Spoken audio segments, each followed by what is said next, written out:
So I'm taking my walk this morning, and quite a number of ideas have been flashing through my mind. And the biggest one is this: for how long are you going to depend solely on your salary? Salary might be a starter pack for you, but certainly salary is not your wealth pack. And the only way to unpack yourself from salary dependency or financial dependency into stress-free abundance is going to come in three powerful ways. And these three powerful ways are what I intend to share with you as I continue my work. I thought this will be very, very good for you. If you remember very well the story or the parable of the talents, I strongly believe that inside your talent is where your wealth bank is. And when we talk about talent, there are trained talents and there are raw talents, right?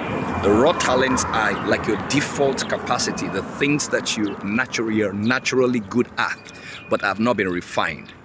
When you go through school, through formal training, then you have trained talents that become your wealth of experience that you decorate or you embellish your CV with or your resume with. You understand?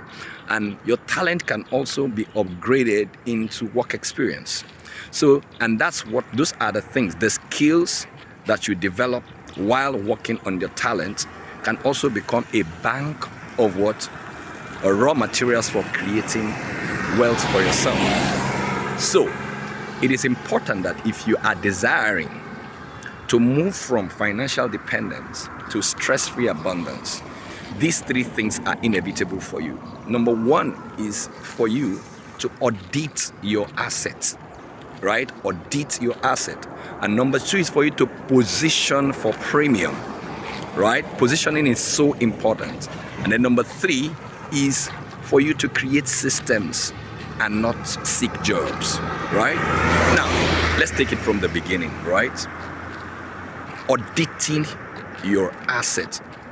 This begins with the fact that knowing very well, what are my skills? What exactly is the beauty of my talent? What can I do? What problems can they solve? What's my experience, right? So that's you're taking an audit. You're doing an inventory of your capabilities, your money-making assets or abilities, right? That's auditing your asset. Now, let me give you a short story, right? This was how I helped a professional to stop burying their talents, like in the parable of the talents, right? And start building their wealth. Now, they had a facility, a structure, right, which was good enough, which was like had enough earning potential, but they are not aware of it.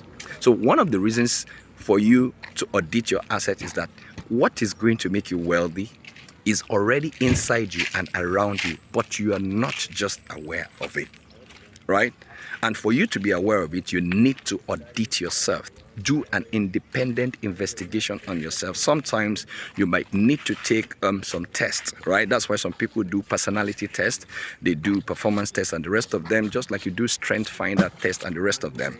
So that's why some people undertake all that. They are simply investigating themselves to be able to extract whatever their earning potentials are. So without doing that, you might not be able to get out of yourself what exactly is meant to make you wealthy, right? Good. So I went to this facility, say, how can I make more money from this asset that I have? So went into the facility and I looked at the facility and I decided that, okay, can we have a brainstorming session, a business acceleration session with your staffs in this environment? And by the time we unpack the environment and what they are matching their resourcefulness with the viability of the environment and the market within that space, what happened was that we were able to come up with 16 new revenue streams that are very possible if they work on it. At first, he hesitated, but later he decided to implement what I recommended. And guess what? He has stopped being salary dependent, he has stopped being financially dependent, and he has moved into stress-free abundance because almost on a monthly basis, that facility now generates 6-7 figures consistently. So that can also happen to you, right? So number 2 is to position for premium. In positioning for premium, all that is required is for you to know exactly what your experience can do, right?